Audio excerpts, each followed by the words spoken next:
रख हौसला, रख हौसला, वो मंजर भी आएगा, प्यासे के पास चलकर समुंदर भी आएगा।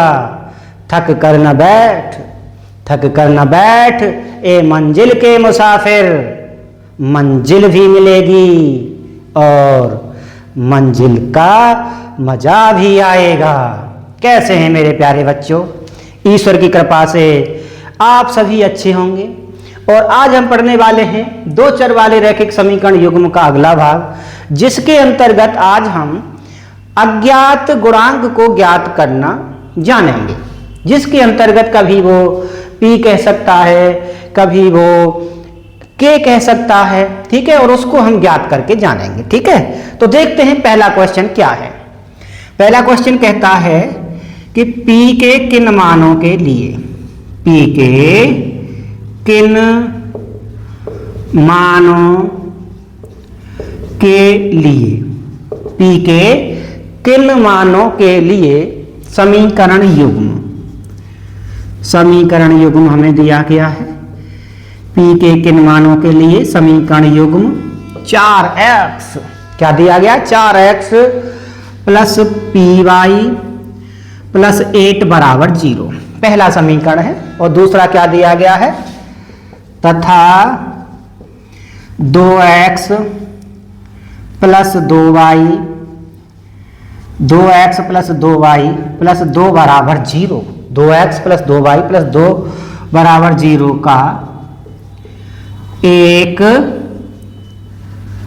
अद्वितीय हल है, का एक क्या है? अद्वितीय हल है। ठीक है, जब हम समीकरण युग्म की बात करते हैं तो व्यापक रूप हमारा ये होता है a1x plus b1y plus c1 बराबर 0, ऐसे ही a2x plus b2y plus c2 बराबर 0। इसमें a1 और b1 x और y के गुणांक होते हैं, c1 एक अचर पद होता है, ऐसे ही a2 और b2 x और y के गुणांक होते हैं, c2 एक अचर पद होता है। ठीक है, अद्वितीय हल वाली कंडीशन दी गई है ना। तो इससे पहले वाले वीडियो में हमने जाना था कि अद्वितीय हल है तो हमारी क्या कंडीशन होती है, और ऐसे ही अगर कोई हल नहीं है तब हमारी कंडीशन क्या होती है, और अगर अनंत हल हैं, अनेक हल हैं, तब हमारी कंडीशन क्या होती है। तो एक एक करके हम सारी चीज़ों को जानेंगे। सबसे पहले हम जानते हैं अद्वितीय हल, है ना। लिखेंगे समीकरण युग्म का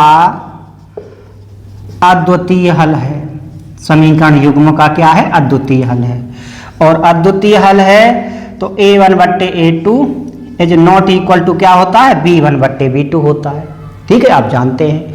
अब a1 और a2 का मान रख दो, ये 4 हो गया, इधर से ये आपका 2 आ जाएगा, ऐसे ही नॉट इक्वल टू इधर p आ जाएगा और इधर क्या आ जाएगा? 2 आ जाएगा। ये 2 से 2 हमारा कट जाएगा और 4 इज नॉट इक्वल टू क्या आ जाएगा? p आ जाएगा। ठीक है, अब लिखेंगे अतः 4 के अलावा, ठीक है, अतः 4 के अलावा p के अनेक मान हो सकते हैं जिससे कि हमारे समीकरण युग्म के क्या होंगे? अद्वितीय हल होगा। ठीक है, समझ में आ गया? 4 is not equal to p। समीकरण युग्म का अद्वितीय हल आता है, उस केस में हमने अज्ञात गुणांक p को जाना। ठीक है, और अब हम आगे जानने वाले हैं कि अगला हमारा जो क्वेश्चन है वो क्या है। क्या अद्वितीय हल को ही कहेगा, या फिर अनेक हल को कहेगा, या फिर किसको कहेगा? कोई हल को नहीं कहेगा। ये तीन ही कंडीशन होती हैं और इन तीनों कंडीशन से संबंधित बहुत सारे पार्ट हमने पढ़े हैं।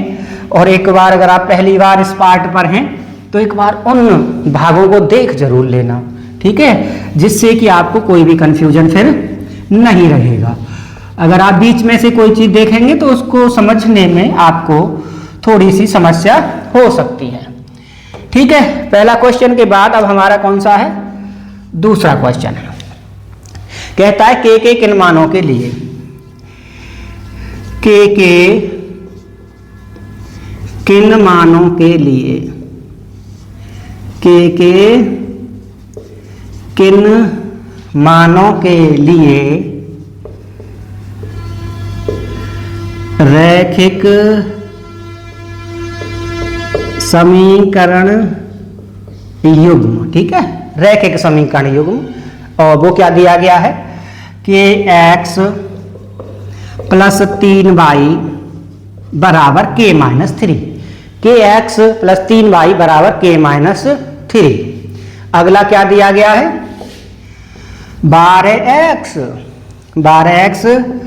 प्लस ky बराबर k, ठीक है, का कोई हल नहीं है, का कोई हल नहीं है, ठीक है।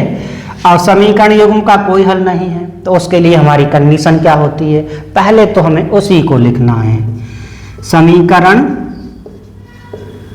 युग्म का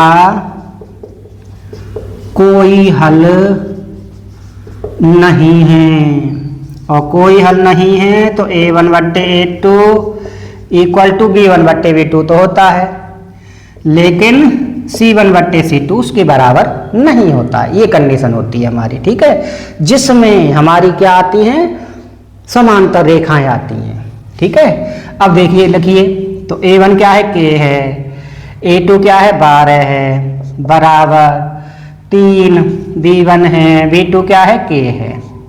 तो यहाँ से आ गया हमारा k², इसका ऐसे मल्टीप्लाई करेंगे, गुणा करेंगे, इसका 36 आ जाएगा, और जब हम k बराबर निकालेंगे तो प्लस माइनस क्या आ जाएगा 6 आ जाएगा, ठीक है। 36 का वर्गमूल निकालते हैं तो क्या आता है प्लस माइनस 6 आता है, प्लस 6 का वर्ग भी 36 होता है और माइनस 6 का वर्ग भी 36 होता है, लेकिन जब 36 का वर्गमूल निकालते हैं तो ये प्लस और माइनस में आता है, ठीक है। पहली कंडीशन से हमने कर लिया है, और दूसरी कंडीशन से और देखते हैं, 3/k is not equal to k minus 3 क्या दिया गया k दिया गया है। अब इसके बाद इधर इससे गुणा करेंगे 3k आ जाएगा, इसका गुणा इधर करेंगे तो ये k² माइनस क्या आ जाएगा 3k आ जाएगा। अब दोनों साइडों में 3k को माइनस कर देंगे तो इधर क्या आ जाएगा 0 आ जाएगा, क्या आ जाएगा 0, और इधर माइनस 3k कर देंगे तो 6k आ जाएगा, k², ठीक है। देखो ये 3k ये minus 3k is not equal to k² minus 3k और माइनस 3k, ठीक है। छोटी क्लासों में आप समीकरणों को करते थे सॉल्व, ऐसे ही करते थे ना। तो अब इसके बाद ये तो 0 हो गया, 0 is not equal to k² minus 6k, या ऐसे लिख सकते हैं इसको, k² minus 6k is not equal to 0। अब k और ये k माइनस क्या आ जाएगा 6 आ जाएगा, नॉट इक्वल टू 0। अब यहां से निकालोगे तो k is not equal to 0 और k is not equal to 6, ठीक है। k का मान 0 भी नहीं होगा, k का मान 6 भी नहीं होगा। यहां से हम k के मान 2 निकाले थे, एक प्लस था एक माइनस 6 था, तो k का जो मान है वो 6 तो हो नहीं सकता है, तो अतः जो k का मान है वो कितना आ जाएगा -6 आ जाएगा, ठीक है। दूसरी कंडीशन से हमें थोड़ी सी चीज ये भी पता लगी थी और हमारा सॉल्व हो गया है, और ये हमारा जो मान है वो हमारा आ चुका है, जो कि कितना है -6 है, ठीक है। बहुत ही सिंपल क्वेश्चन था आपके सामने, बहुत ही अच्छा क्वेश्चन भी था, ठीक है। और जब हम साइड में आते हैं तो आप इसको लिख भी लिया करें, ठीक है। काफी सारा प्लेस हम आपके लिए दे देते हैं, टाइम भी दे देते हैं, वीडियो को रोके और लिख लें। दूसरा क्वेश्चन था जिसमें समीकरण युग्म में दिया गया था कि कोई हल नहीं है, समीकरण युग्म का कोई हल नहीं है। अब देखते हैं आगे जो हमारा क्वेश्चन है वो क्या कहता है, ठीक है। जैसी कंडीशन कहेगा वैसे ही हम उसको सॉल्व कर देंगे, और सॉल्व करते ही हमारा आंसर भी हमारे सामने आ जाता है। तो देखिए जो तीसरा क्वेश्चन है, थोड़ा सा पेशेंस रखिए बस, और तीसरा क्वेश्चन आपके सामने आने वाला है। तो देखते हैं कि तीसरा क्वेश्चन क्या है। देखिए क्या कहता है, k का वह मान ज्ञात कीजिए, k का वह मान ज्ञात कीजिए जिसके लिए समीकरण युग्म के अनेक हल हैं। कितना अच्छा क्वेश्चन दिया गया है। तो देखो k का मान ज्ञात कीजिए, k का मान ज्ञात कीजिए जिसके लिए समीकरण युग्म, ठीक है, क्या दिया गया समीकरण युग्म, x प्लस के प्लस 1 ठीक है, x प्लस के प्लस 1 बराबर 5, ठीक है, ये दिया गया है। और साथ ही साथ क्या दिया गया है, k प्लस 1, ठीक है, k plus 1 x plus 9y, ठीक है, बहुत अच्छा क्वेश्चन दिया गया है, प्लस 9y बराबर 8k माइनस 1, ठीक है, बराबर 8k माइनस 1 के अनेक हल हैं।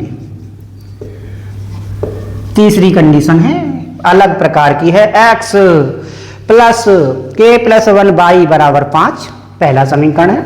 और दूसरा क्या है, k plus 1x plus 9y बराबर 8k माइनस 1, ठीक है। तो कंडीशन क्या दी गई है, कंडीशन दी गई है कि समीकरण युग्म के अनेक हल हैं, अनेक हल कहें या अनंत हल कहें, और ग्राफ जब बनाते हैं तो क्या आती हैं, समपाती रेखाएं आती हैं, ठीक है। और शर्त क्या होती है कि a1/a2 बराबर b1/b2 बराबर c1/c2। करते हैं तुलना, a1 का मान 1 है, a2 का मान k प्लस 1 है, b1 का मान k प्लस 1 है, लिख दिया है। और इधर b2 का जो मान है वो कितना है, 9 है, ठीक है। अब यहां से अगर हम इसे आगे करते हैं तो ये हमारा k प्लस 1 का होल स्क्वायर हो जाएगा, ठीक है, और इधर क्या आ जाएगा, 9 आ जाएगा।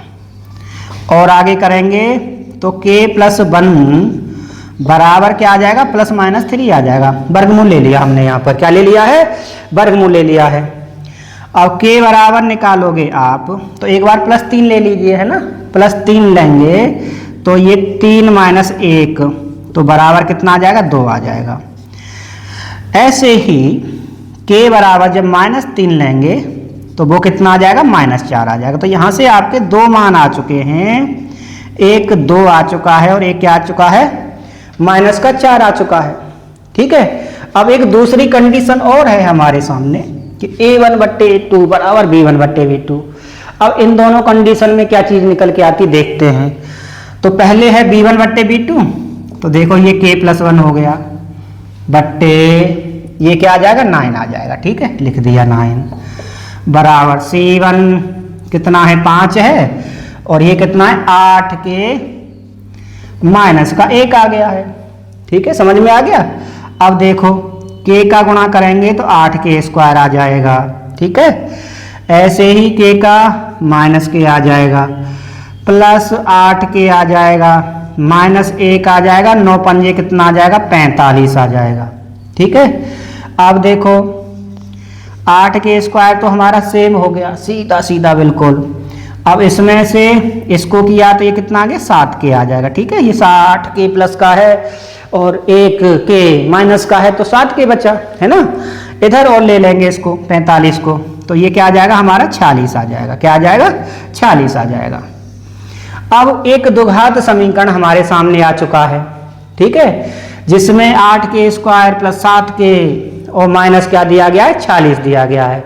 अब इसके गुणनखंड करके हमें क्या लाना है, 7 लाना है, क्या लाना है, 7 लाना। तो देखो 40 के करेंगे तो 23 दूनी क्या हो जाएगा, 46 हो जाएगा, और 2 दूनी 4 दूनी क्या आ जाएगा, 8 आ जाएगा, ठीक है।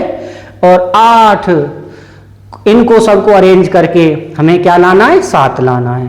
तो 8 दूनी कितना हो जाएगा, 16 हो जाएगा, क्या हो जाएगा, 16 हो जाएगा। और 16 23 में से जब हम 16 को घटाएंगे तो कितना आ जाएगा, 7 आ जाएगा। तो देखो बेटा ये 8k स्क्वायर हो गया प्लस 23 के आ जाएगा और माइनस का 16 के आ जाएगा और माइनस का क्या आ जाएगा 46 आ जाएगा। यहाँ तक आपको मेरे ख्याल से समझ में आ चुका होगा। और अगर यहाँ तक समझ में आ चुका है तो अब आपका सवाल ज़्यादा रहा नहीं है।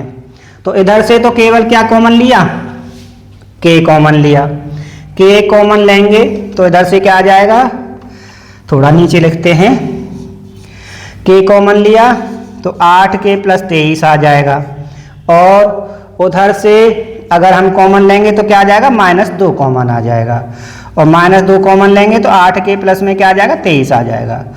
तो यहाँ से 8k + 23 और ऐसे ही k - 2।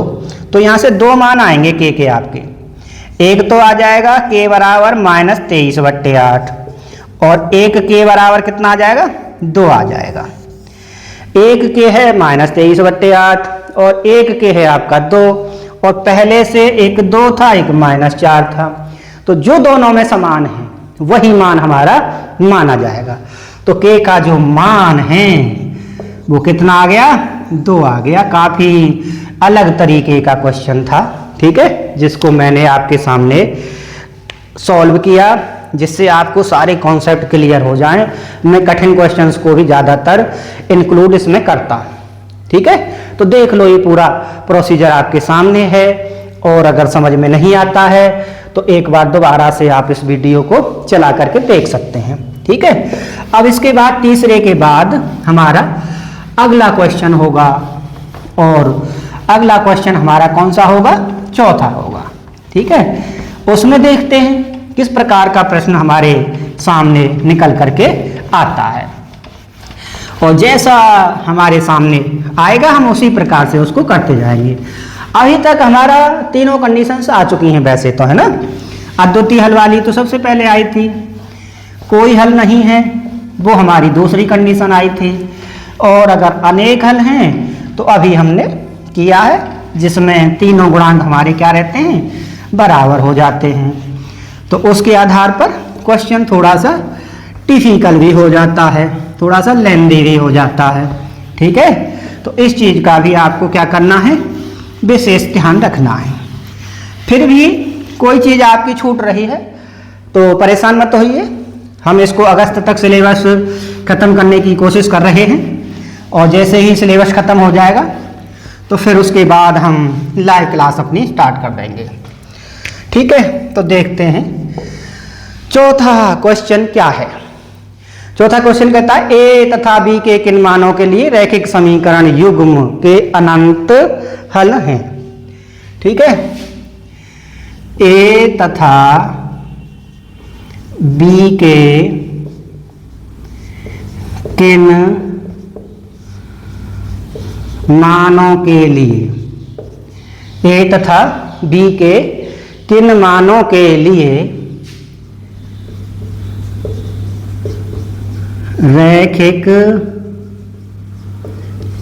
समीकरण युग्म, ठीक है। रैखिक समीकरण युग्म x + 2y = 1 पहला समीकरण हो गया है ना। दूसरा समीकरण क्या है, a - b इंटू क्या है x है प्लस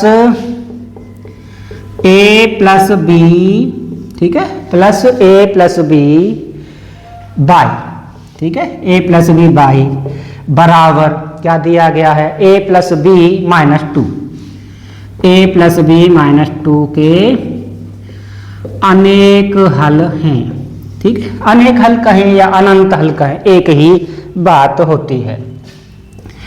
यहां लिख देते हैं समीकरण युग्म के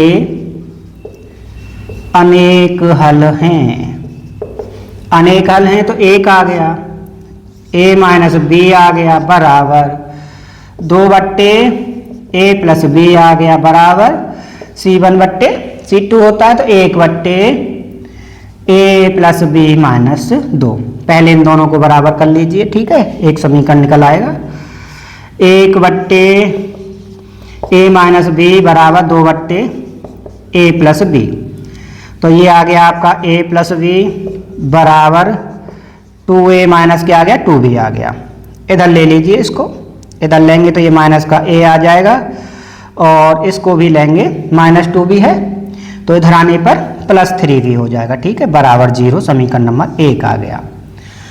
इसको बराबर लीजिए, है ना, तो 2/a प्लस b बराबर 1/a प्लस b माइनस 2। अब करेंगे गुणा, तो a प्लस b बराबर 2a प्लस 2b माइनस का 4। इधर ले लेते हैं इसको, a को इधर लिया, ये माइनस a आ गया, b को भी इधर लिया तो क्या आ जाएगा, माइनस का b आ जाएगा, क्योंकि ये प्लस का ये माइनस का कर देगा, और बराबर का हो जाएगा माइनस का 4 समीकरण नंबर 2।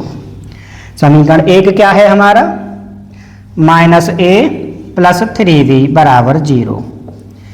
अब दोनों समीकरणों को क्या करेंगे, घटाएंगे भाई, है ना। a और b का मान ज्ञात करना है विलोपन विधि से, पहले वाले वीडियो में मैंने बहुत बताया है।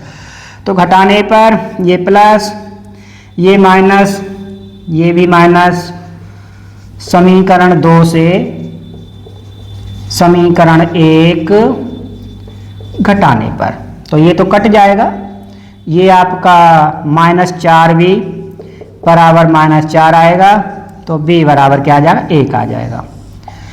अब जब b का मान 1 आ चुका है तो समीकरण 1 से माइनस a प्लस 3b बराबर 0 है, तो माइनस a प्लस 3 गुणा 1 बराबर 0, तो माइनस a प्लस 3 बराबर 0, तो a बराबर कितना आ जाएगा, 3 आ जाएगा। a का मान 3 आ चुका है और b का मान 1 आ चुका है, आपके सामने है। बहुत ही सरल क्वेश्चन थे और वो हमने अभी कर लिए हैं। ठीक है, ऐसे ही और भी कई सारे क्वेश्चंस हमारे सामने हो सकते हैं, उनको भी हम करने की कोशिश कर रहे हैं। तो देखिए 5वां क्वेश्चन क्या है बेटा। 5वां क्वेश्चन एक बार दोबारा से अद्वितीय हल से संबंधित है। ठीक है, किस प्रकार से वो प्रश्नों को बदल सकता है, वो सारी संभावनाएं हम आपके सामने रखने की कोशिश कर रहे हैं बच्चों, है ना। थोड़े से वीडियो बड़े जरूर हो जाते हैं, लेकिन अगर आप 35 से 40 मिनट वीडियो को ध्यान से देखते हैं तो आपका क्वेश्चन नहीं छूटेगा, ऐसा मुझे पूर्ण विश्वास है। ठीक है, इसके बाद 5वां क्वेश्चन देखते हैं क्या है। बहुत ही अच्छे अच्छे क्वेश्चंस आपके सामने आ रहे हैं, तो देखते हैं 5वें क्वेश्चन में क्या है बेटा। देखो, कहता है सरल रेखा युग्म। ठीक है, सरल रेखा युग्म, सरल रेखा युग्म। ठीक है, सरल एक रेखा युग्म में देखते हैं क्या दिया गया है। दिया गया है -3x प्लस 5y बराबर 7, पहला समीकरण है। अगला समीकरण क्या दिया गया है, 2px माइनस 3y और बराबर में क्या दिया गया, 1। ठीक है, ये है। से p का मान ज्ञात कीजिए यदि युग्म एक बिंदु पर प्रतिच्छेद करते हैं। से p का मान ज्ञात कीजिए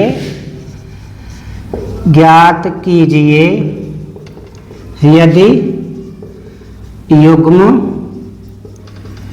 एक बिंदु पर क्या करते हैं, प्रतिच्छेद करते हैं। ठीक है, अब देखते हैं क्या कंडीशन हो सकती है। एक बिंदु पर प्रतिच्छेद करते हैं।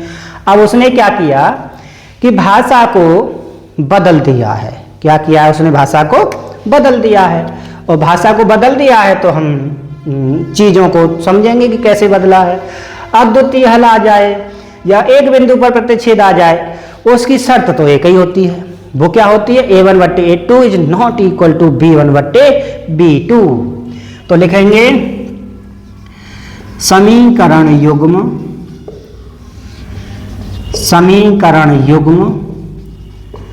एक बिंदु पर प्रतिच्छेद, एक बिंदु पर प्रतिच्छेद करता है। तो A1 बट्टे A2 is not equal to होता है क्या, B1 बट्टे B2। रख दो A1 का मान कितना है, -3 है। A2 का मान कितना है, 2p है, इज नॉट इक्वल टू 5 बट्टे, और ये माइनस का कितना हो गया है, 3 हो गया है। ठीक है, कोई बात नहीं।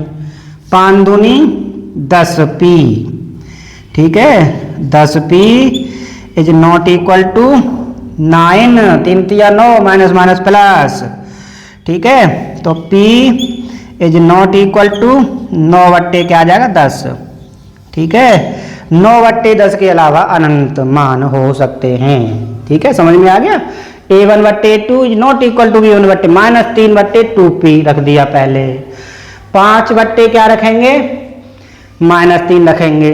अब ये किया क्रॉस तो 10p आ गया, ये किया तो 9 आ गया है। ठीक है, अब इसको 10 को इधर कर देंगे तो लिखेंगे अतः p के 9 बट्टे 10 के अलावा अनंत मान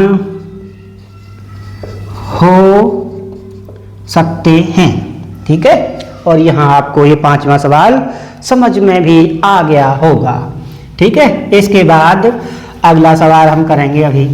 ठीक है, और इसके बाद आपको इस प्रकार के सवालों से संबंधित कोई भी क्वेश्चन आपका नहीं छूटेगा। ठीक है, आपका अभ्यास खूब अच्छे से हो जाएगा। ठीक है, बहुत ही अच्छे अच्छे क्वेश्चंस हमने आपके सामने आज रखे हैं। ठीक है, तो 5वें के बाद कौन सा क्वेश्चन होगा, 6वां क्वेश्चन होगा। ठीक है, अब वो 6वां क्वेश्चन क्या कहता है देखते हैं। ठीक है, m तथा n के किन मानों के लिए समीकरण युग्म के अनेक हल हैं, ऐसा क्वेश्चन हमने पहले किया है। ठीक है, और देखते हैं किस प्रकार से इस क्वेश्चन को किया जाएगा। ठीक है, m तथा n के किन मानों के लिए, किन मानों के लिए समीकरण युग्म के, ठीक है, समीकरण युग्म के क्या है, अनेक हल हैं। चलो अनेक हल तो हैं, लेकिन समीकरण युग्म क्या है पहले उसको भी देख लेते हैं।